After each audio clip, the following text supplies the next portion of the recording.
Welcome back to the Pure Series, Episode 8.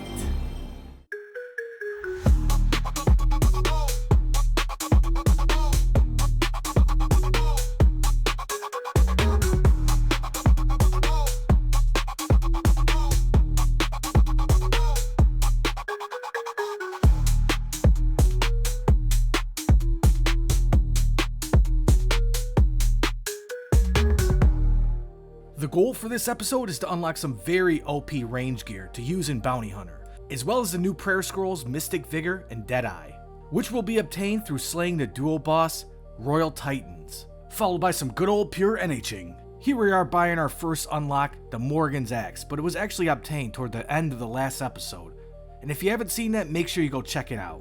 Wahaha! I will be invincible!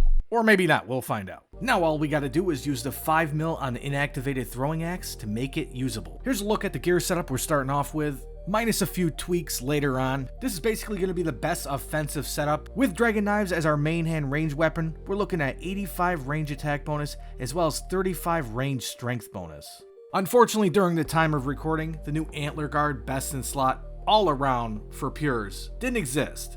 This has all around incredible stats, most importantly the 5 strength bonus, as well as a 2 range strength bonus. And the funny thing is, it's actually surprisingly cheap at just over 2.1 mil. So keep in mind there are a couple upgrades that will manifest in future episodes. And secondly, we have our special attack weapon, also good for bopping. We have 150 range attack bonus, which is really going to help us take out targets with defense, as well as 122 range strength bonus, which is actually pretty substantial for a 4-tick weapon. And the new item we just acquired is the Morgan's Throwing Axe. It has 93 range attack bonus, 117 range strength bonus, and is 4-tick, meaning it's whip speed. The special attack consumes 50% and can hit 150% of the base max hit. So that means if you could bop a 40, the special attack should at least be able to hit 60. It also has a pretty potent passive effect. It causes your opponent's energy to run out 6 times faster than normal. So this is the current stats on this build. We have yet to get our 63 prayer as well as the new prayer scrolls, but I think I want to try a little bit of PKing just prior to doing that. If we maintain 94 HP, 62 prayer is not going to get us a combat level, and it turns out you gain absolutely 0 combat level from level 62 prayer to 63. So we're just going to go for 63. However, we can't be certain that we don't go dry at Royal Titans, gaining us an HP level. Regardless, this video is going to be able to showcase the before and after of getting that new prayer. And conveniently, no XP is gained inside Bounty Hunter Crater. And here's a little heads up of the bonuses on the new prayer scrolls. Pause it right here if you have to. And here's a look at the previous best in slot prayers. And we're going to pick these up later on during the episode. And oh yeah, we're going to be getting the Herb Lore level to make Surge Potions. This requires 81 Herb Lore, but we're going to be able to use a Botanical Pie to boost 4 levels. We're currently level 75, so we only need to gain 2 more levels. This is an untradeable potion, hence the reason why we actually have to gain the Herb Lore level to acquire it. This is a potion that can be drank once every 5 minutes. Restoring your special attack by 25%. This is going to be a little bit more niche because now, as of May 29th, they've actually nerfed it to have a 6-tick delay. This was already a little less useful on a 50 attack build. Now all it's really going to do for us is maybe provide us an extra dragon knife spec. This was once OP, but now it's pretty mediocre. This used to allow for things like DDS spec into a double Gmaul, which is obviously pretty OP. So this is a setup we're going to be using. We have dragon throwing knives as our main hand weapon. We have Morgan Throne Axe as our main spec weapon, but we also have Dragon Throne Axe to add to the combo. Realistically, we could even do a dragon knife spec into a Morgan Axe spec into a Dragon Throne Axe spec. Or we could choose to do back-to-back Morgan Throne Axe spec. We can even do back-to-back dragon knife specs into a Morgan Throne Axe spec.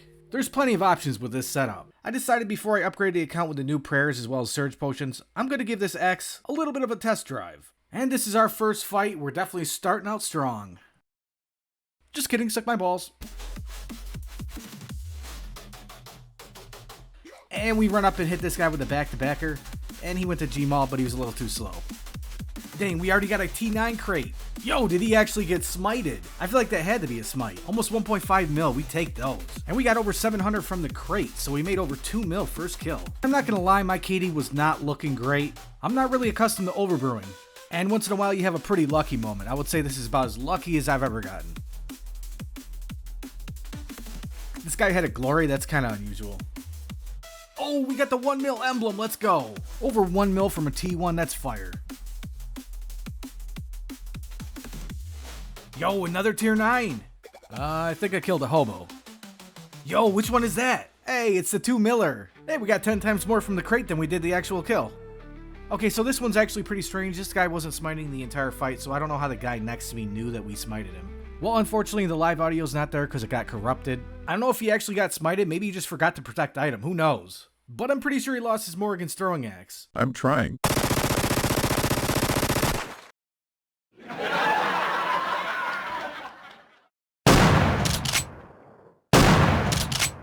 Bin lad. So now we're going to attempt some Royal Titans on the pier. Let me go over the gear setup as well as the strategy. So this is the gear setup I chose to run. It's emphasizing prayer bonus heavily with items such as the vestment top and the Ring of the Gods. We're rocking the Halo because it has a little bit of defense as well as prayer bonus. But realistically, you know, I took the time to unlock it, so that's half the reason why I'm using it, and it's Fashionscape. But we might actually switch back up to the Mitre at some point. Also, I'd recommend a Regions Bracelet because it gives both mage and range offense. But also more importantly, it's going to help us regenerate the chip damage that we take. If I were to alter this setup in any way, I might consider the Ring of Suffering Eye due to the fact that it also has prayer bonus as well as a recoil effect. So in hindsight, while editing this video, I would have to say that optimizing your mage attack bonus is a little bit more important than I suspected. So having a few more switches as well as the twin flame staff so you can cast both spells is actually the play in my opinion. Keep in mind 100 magic attack bonus means that you never splash, but I wouldn't recommend trying to go for this on a pure due to the fact that you would probably need way too many switches for it to be viable. My best method of getting to Royal Titans on a pier is to go through the house portal in Taverley and simply just run south. If you don't have a restricted build such as a 1 defense build, you actually can complete Nature Spirit quest, which allows you access to use of fairy rings. The code is AIQ and it takes you just south of the dungeon entrance. If you guys are enjoying this video or this series as a whole, I'd appreciate it if you like or subscribe if you haven't already, as well as a comment. I'd like to know your opinion. So yeah, I sort of came to the conclusion, why don't I just get the 63 prayer now? That's an additional 11 prayer levels, so it's going to help me at the boss. Additionally, I'm going to have my Mitre and a range cape on. So it should be a no-brainer, but I want to confirm with 100% certainty that there's nothing I need to complete on this account that's going to give me prayer XP before I commit to 62 prayer. So with that being said, first we're going to take a break to get our 77 herb lore, which is going to allow us to use a botanical pie to boost to level 81. There it is, level 77, nice. So for our prayer training method, we're going to be using Chaos Altar with Dragon Bone, in which case you're going to want to use a Burning Amulet to teleport to 41 Wilderness and then just run southwest. I chose to use a single inventory of these bones to mitigate the risk. However, if you want, you can bring noted bones and unnote them on the scene. And if you're not prioritizing the lazy AFK method such as myself, you can also use a menu swap option on the bones to be able to left click them on the altar to 1 tick each bone. This is going to heavily speed things up. Well, I thought this was an important little piece of information to share for the video. Most people that use the Chaos Altar, they'll kill themselves here at the Zammy. However, that is a lot more click intensive, less AFK, more effort, and it just takes more overall time than just running over to the Chaos Fanatic and dying there. Well, I'm not sure what happened to the clip where we got our 63 prayer, so that's all that matters. While I'm at it, because it only requires 55 prayer, I'm going to buy the Torn Prayer Scroll and unlock Preserve Prayer. And this is going to allow the boost from the Botanical Pie to last 50% longer, which means we have an additional 30 seconds to make these Surge Potions before we have to reboost our stats. So this is essentially our final gear loadout for Royal Titans. The only other thing I'd probably consider trading off is the Urania boots for Devout boots now that we have 60 prayer. Previously, prior to raising my prayer, the best in slot prayer bonus boot we could wear were the Holy Sandals, but now we can actually wear Devout boots which give 2 more prayer bonus. Let's take a look at a slightly revised gear setup. We swapped up the Halo for a Mitre because it has 2 more prayer bonus. And we also swapped out the Accumulator for the Range Cape, which adds an additional 3 prayer bonus versus the 4 attack bonus that the Accumulator would give. The only other thing is now we're choosing to use a robe bottom switch, once again using the vestment robes, prioritizing the prayer bonus. The best in slot offensive bonus would have been Elder robes, but I didn't think it was worth the trade-off. So with the robe bottom equip, we jump up 14 magic attack bonus. That should help us prevent splashing, as well as an additional 3 prayer bonus. Oh my god. Oh yeah, that's right, we got Hyper Spoon for the Deadeye Prayer Scroll. Exactly what I want to see. And here I am using it. So as you can see, it says 28 KC, but if that wasn't good enough, we actually looted the wrong boss about the first 20 times, so it's more like 8 KC when we got this scroll. So now that we got our 63 prayer, we are 79.925 combat level. And considering I'm only 57k XP away from the next HP level, which will gain us a combat level, I'm going to take a little break from Royal Titans and hit up Bounty Hunter with the new range meta. And this is the gear setup we're going to be officially PKing with, which I know a lot of people disagree with, but this is the only way we're going to be able to run items such as the Anguish without risking complete bank. Unfortunately, there's virtually no mediocre price items that would actually help the offense at all. So at some point I actually felt bad, so I started bringing coins. Here's another little important tip in my opinion: if you have 99 range, you don't want to keep on going back and getting accumulators, well, just wear a range cape. My initial goal was to save up and buy the Morgan's Javelin, however we diverted a little bit. We decided to go for a lesser goal and get the Dark Bow Abuse Scroll. Let me know in the comments if you think this was a smart idea. I already know the answer. Let's take a look at the max hits. Not sure if this is 100% accurate because it'd be like that sometimes. Dragon Knife spec, double 22. Morgan's Throne Axe, 61. And using his Alright Bow, we could proc a 66 with a Dragon Bolt. And here's the very first fight using our Deadeye Prayer. Oh, freak, double death. Okay, I gotta remember I'm on the west side. It's not as much as I thought. Wait, no, actually there's manacles there. It's actually pretty decent. Not bad for a first kill, about a 2.5er. Here's an example of a guy I would normally never want to fight if we were just strictly relying on the G-Maul. But being the fact that we have 99 range and it's our primary attack style, piece of cake. Wow, bro. Yeah, 42 defense ain't cutting it anymore, bubby. Hey, healthy little 2.6er.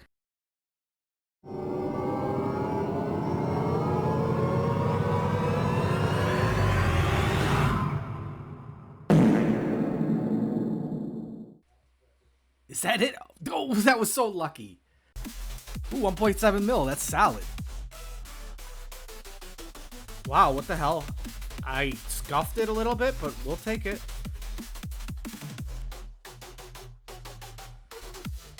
Yo, we got him. Once again, RIP defense. Almost 2 mil, just shy of a bluey. Fatality. Okay, so peep this. This guy actually got Giga Chance. And then he just dies like this, like what? And I think this breaks the record for the all-time lowest risk. Nice. What? There's no way he died like that. Yeah, this guy, he literally just... Yeah, guys, it's just like one of those days where everyone's a planker. Oh, we didn't record. We didn't record it. Okay, we finally got our morale back up. We got a tier 9. Okay, everything's going in our plan. Yeah, okay. Yeah, that's actually really low for a tier 9. Here's a good little clip. Pretty normal RNG, wouldn't you say?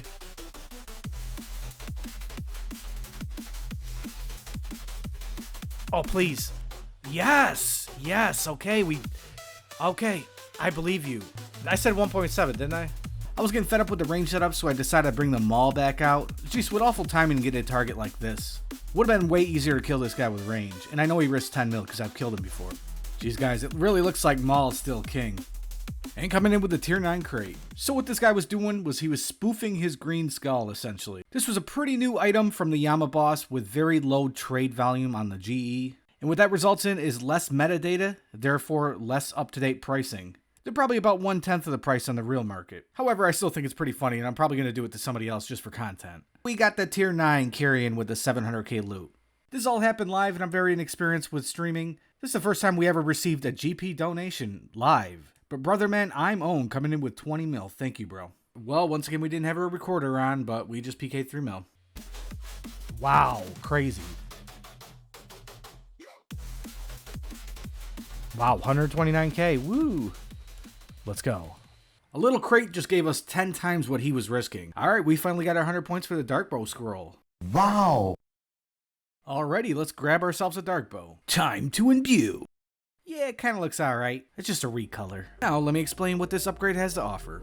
This upgraded version has 10 more attack bonus than the base bow, as well as an effect where the first spec deals up to 30% more damage, and the second spec deals up to 50% more damage. I don't know exactly what that means by first and second, but we'll find out. And this is supposed to be our max of double 42. I don't know, that seems a little underwhelming. Before the nerf, this item was incredibly broken. You could do back-to-back specs, and the hit splats would stack. Risk it?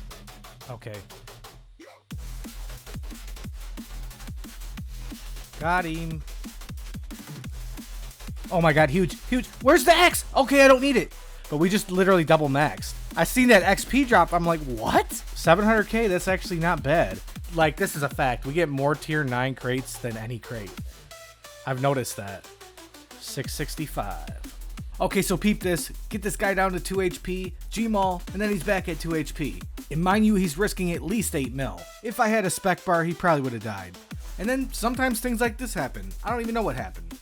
Hey, 870k, we take those. Well, now we're going to be transitioning into the next portion of this video. So we're back at Royal Titans chasing the Mystic Vigour Scroll. Here I'm finally pulling the necklace that allows you to teleport here, after going 5x dry. And you already know how this game works. Just to be funny, they gave me another one about 5 kills later. Come on. Oh, I got something. How come that's not a collection log? Oh, it is. Okay, well, easy 4 mil. Okay. Well, this wasn't a priority, so I didn't want to really emphasize it. But yeah, that's a green log. Combat achievements on the pure. This is the kill right here.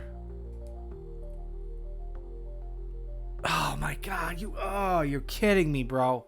This amulet's essentially 1 in 16 if you're soloing, and 1 in 32 if you're in a duo. Considering most of my kills were in duo, I would say I was at least 5x dry, because I got the first one at 160, but then within like 30 kills, I got 3 more. And mind you, this is a very important drop to get early on, because it allows you to teleport here.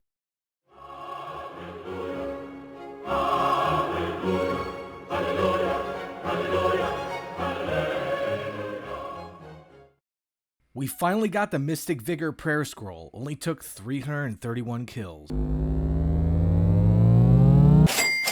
Here we go! Well, considering you guys made it this far, I just want you to know, the editing process for these videos takes an excruciating amount of time. So any donation that I receive would be very appreciated and actually incentivize me to keep going. Now it's time for the NH portion of this video, and we're starting out at Black Chinchompas.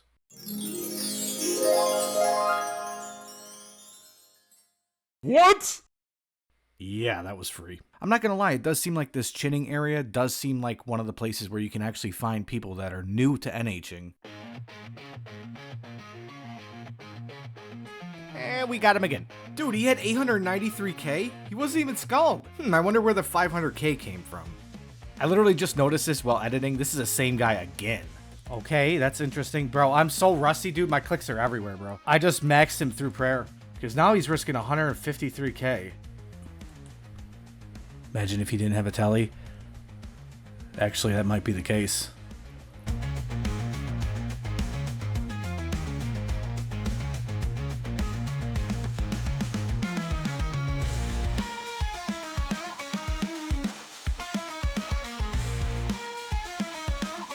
What a paid actor. Watch. He's gonna pull food out of nowhere. What is that? I can say at least I'm getting lucky in some weird way here. So yeah, we got 209 chins out of that guy, and anybody who's ever PK'd at Black Chins would know that's quite a bit. And also I can maybe understand forgetting to replace your glory, but this guy didn't even have an uncharged glory. Kind of weird. Well, a couple people that were in my stream wanted to good luck me in some NH. Let's see how it goes.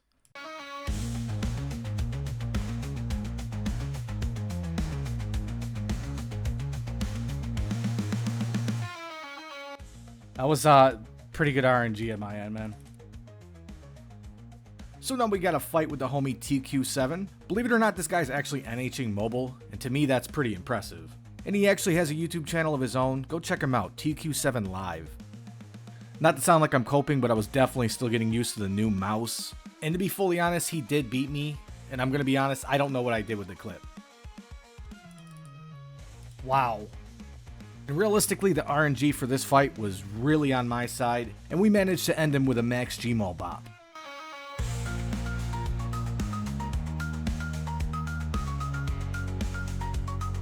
Are you kidding me? We should have been smiting that.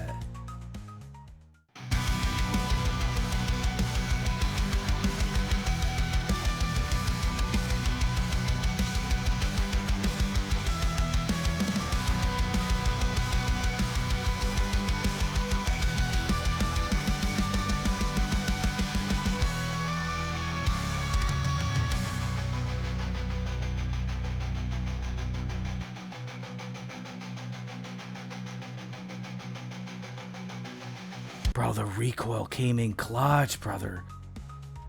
So this guy was trying to play it safe under the 30 line, thinking he could just tab. Well, you'll see what happened. Got him. He didn't know I had the spec, obviously. So his loot wasn't that great.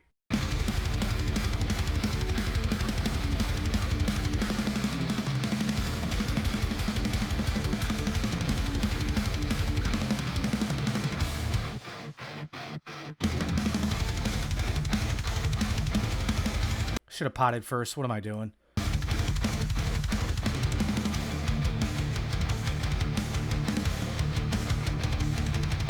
And we managed to take him out, even though he's got 5 combat levels on us, as well as 40 defense. And let's just say we're not going to really include many of these bot kills because it's just not entertaining and they don't really drop much.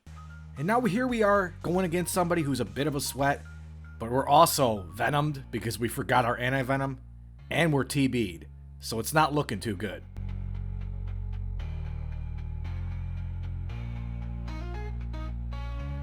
Yeah, and I really needed him not to catch that freeze. That's pretty much the end of me.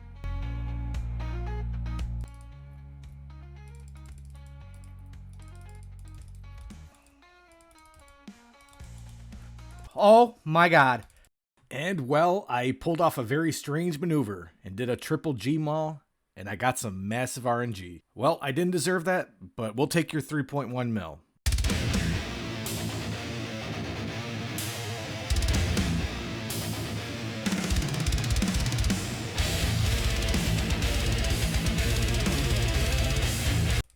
Should have smited that. Just a little reminder, just try to have fun with the game. You don't have to risk a lot. I'd rather see people out here trying to get better, risking small amounts, and not getting discouraged.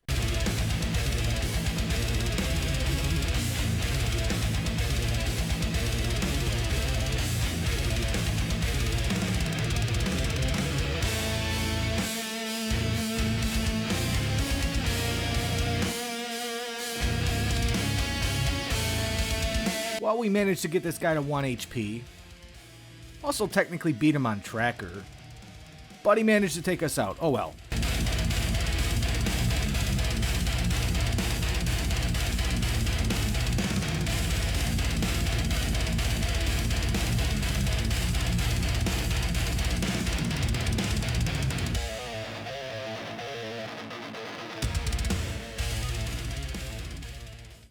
Next PK spot on the list, Revenants. Pretty fair loot. We end up running into the same guy, and he almost escaped. He almost got to the 30 line, but for whatever reason, he decides to run north. I don't know what his game plan was, but it clearly wasn't a good one. Then we run into a level 94 that might even have 70 plus defense, and we absolutely turbo roast him. Not to mention, we smited him. For absolutely nothing.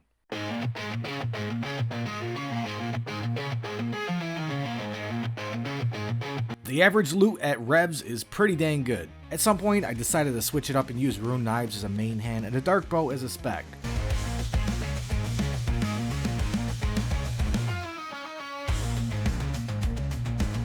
Guess well, that didn't last too long. We're back to the Gmaul. Well, I did say we weren't going to include bots. But these are real people, however it's just not very entertaining to fight them. They don't really put up much of a challenge. I'm not gonna lie, we got a little unlucky here. He froze us right near the 30 line. I happen to be risking a little bit more than I normally would. This is about 3.5 mil risk. And well, to be honest, this guy was actually stream sniping, which I'm personally not familiar with because I have streamed very few times.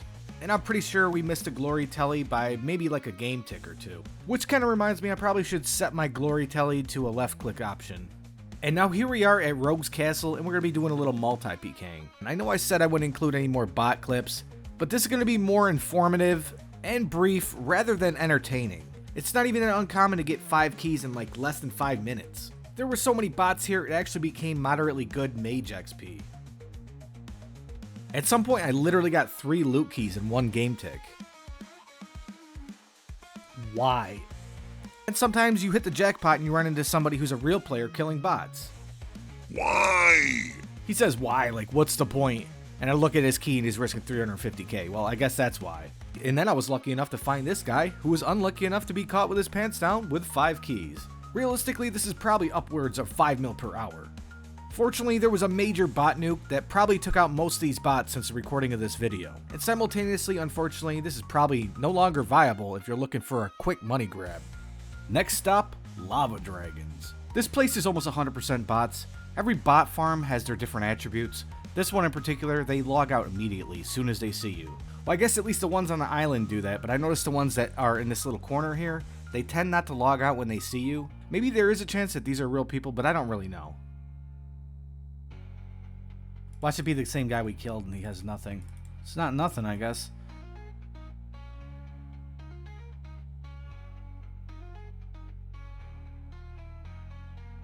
Well, my recording failed, so I had to pull it off the stream, but I think we're done here. We got our 5 keys. I don't think we're coming back. And this is going to be the final PK spot of the video. This is the Wilderness Agility Course. Entering and exiting this place is a real death trap, because this little log you're crossing is in multi, and all the hits will stack once you get to the end. Well, this is kind of weird. I never noticed this rune rock here, but there's a guy mining it, so we're going to drop him on his face.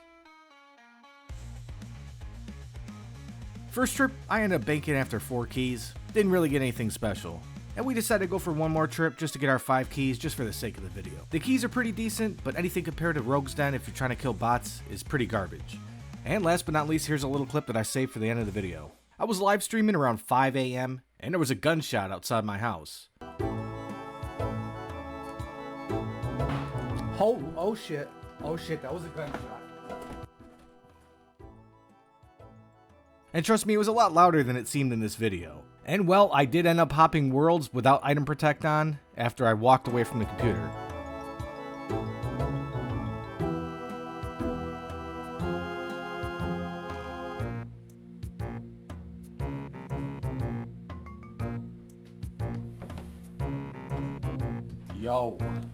Yo, okay, what did I die from?